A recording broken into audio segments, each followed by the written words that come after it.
Mahkamah Konstitusi siap memutus sengketa hasil Pilpres pada Senin 22 April 2024. Hari ini kembali digelar rapat permusyawaratan hakim atau RPH Mahkamah Konstitusi. Sebelumnya ada kabar kalau MK memanggil pihak-pihak yang terlibat sengketa Pilpres hari ini. Namun hal itu dibantah juru bicara Mahkamah Konstitusi.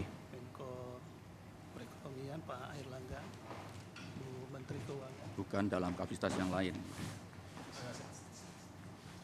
Kami tidak bisa memberikan per definisi. Jurnalis Kompas TV Masni Rahmawati saat ini berada di Gedung Mahkamah Konstitusi. Masni, bagaimana persiapan MK memutus sengketa Pilpres 2024 pada 22 April nanti? Rencananya akan ada saksi di sekitar MK? Ya, tentunya untuk dari Mahkamah Konstitusi ini terus mempersiapkan menjelang dari sidang putusan yang akan digelar pada 22 April 2024 nanti. Untuk dari fokus Mahkamah Konstitusi pada hari ini pun tentunya sejak dari tanggal 6 April hingga menjelang nantinya pembacaan putusan, yaitu melakukan rapat permusyawaratan hakim atau RPH. Dan untuk RPH ini sendiri itu akan digelar maraton hingga tanggal pembacaan sidang putusan pada tanggal 22 April 2024. Selain itu pun dari Mahkamah Konstitusi terus menerima amicus curiae atau sahabat pengadilan dalam perkara PHPU 2024 ini.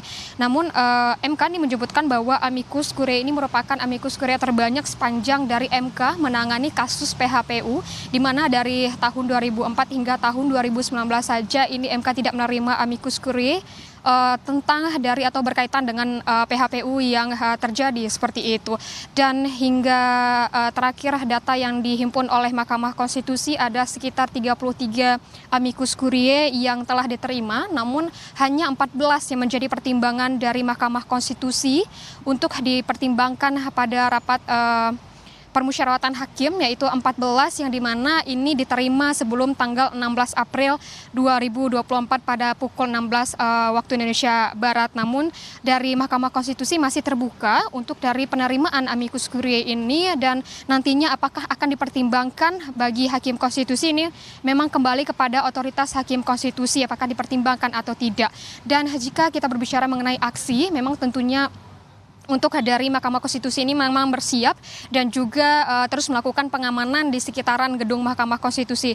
Dari pantauan kami sejak pagi tadi hingga pukul 9 ini belum ada massa yang terlihat di sekitaran gedung Mahkamah Konstitusi. Namun sebelumnya pun dari pendukung Prabowo Gibran ini menyebutkan bahwa akan melakukan aksi pada hari ini. Namun dari Prabowo sendiri ini meminta pendukungnya untuk membatalkan aksi hari ini dan meminta untuk menjaga keamanan dan ketertiban dan tidak terprovokasi mengenai dengan PHPU yang sedang berlangsung di Mahkamah Konstitusi. Dan kalau kami pantau pun pengamanan terus dilakukan oleh pihak kepolisian pun, dan juga penutupan jalan yang terjadi di depan MK tidak ada seperti itu. Dan hingga saat ini kondisi di depan Mahkamah Konstitusi masih terlihat kondusif. Radi. Ya, ada informasi akan ada aksi massa di Mahkamah Konstitusi, termasuk ada dari kubu Prabowo Gibran, tapi tadi calon presiden terpilih atau presiden terpilih Prabowo Subianto sudah mengingatkan kepada masanya untuk tidak melangsungkan aksi. Karena memang tidak ada sidang hari ini karena hakim konstitusi, 8 hakim konstitusi sedang menjalankan rapat permusyawaratan hakim secara maraton hingga nanti ada putusan pada hari Senin soal sidang sengketa Pilpres 2024. Baik, Masni Rahmawati melaporkan langsung dari Gedung Mahkamah Konstitusi. Terima kasih.